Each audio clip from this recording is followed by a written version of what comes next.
Labadiena, gerbėmieji žiūrovai. Šiandien mes Kauno Dariaus ir Girėno stadione, kuriame netrukus prasidės 9-asis Top Sport A lygos turas.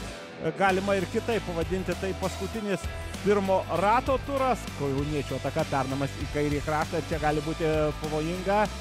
Baudos aikštelėje kamuolys, smogis. Labai gražiai sužaidžia kairiame krašte kauniečiai. Perdamas į baudos aikštelę, Kučys ir Arnoldas Kučys, taip, siunčia kamuolį į vartus, na ir antra tokia ataka kairiuoju kraštu, prieš tai puikiai ten berods Arturas Dožnikovas veržėsi, na kolektyvinis darbas, puikiai ataka ir kamuolys yra Sūduvos vartuose. Yra Kauno Žalgirio spalvos, čia dar viena pavojinga situacija, galima smūgiuoti virš vartų, skrieja kamuolys, kad...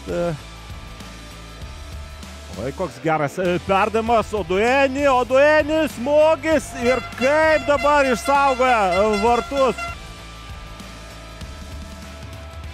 Čia galima tęsti ataką, Matėjus Burba, krenta ir baudinys. Na taip, laukiama Varo sprendimo. Ir 1-1. Tiksliai į apatinį vartų kampą. Parodė, kad gali būti naudingas komandai. Įsiveržimas į baudos aikštelę. Dabar vėl Burba baudos aikštelėje. Perdavimas. Ir dabar jau Firgedas kairė koja. Ne, perdavimas Dožnikovui. Pastarasis į baudos aikštelę. Ataka tęsiasi. Tos atakos potencialą išnaudojo Kauno Žalgiris. Vienus įvartis į tos vartus šiandien jau įmuštas. Ir atrėmė Giedrius Zenkevičius. Oi.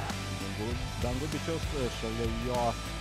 Čia puikus perdavimas ir vėl Giedrius Zenkevičius. Kamuolių būdamas greitį, turėdamas daug erdvės. Pozicinėse atakose jis irgi... Oi, koks čia situacija, kokia ir Vilius Armanavičius. Vilius Armanavičius siunčia kamuolį į varžovų vartus, papuola į glėbį. Komandos draugų Kauno Žalgiris vis tik muša antrą įvartį. Na ir jeigu rungtynės pasibaigs kauniečių pergalę, galime sakyti apie trenerio nuojautą. Budzilauskas kairė koja. Ir tai yra viskas.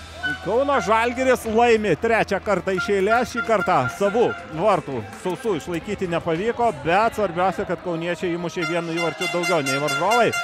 Nepaisant pralaimėjimo, Sūduva pademonstravo kovingumą, pademonstravo charakterį.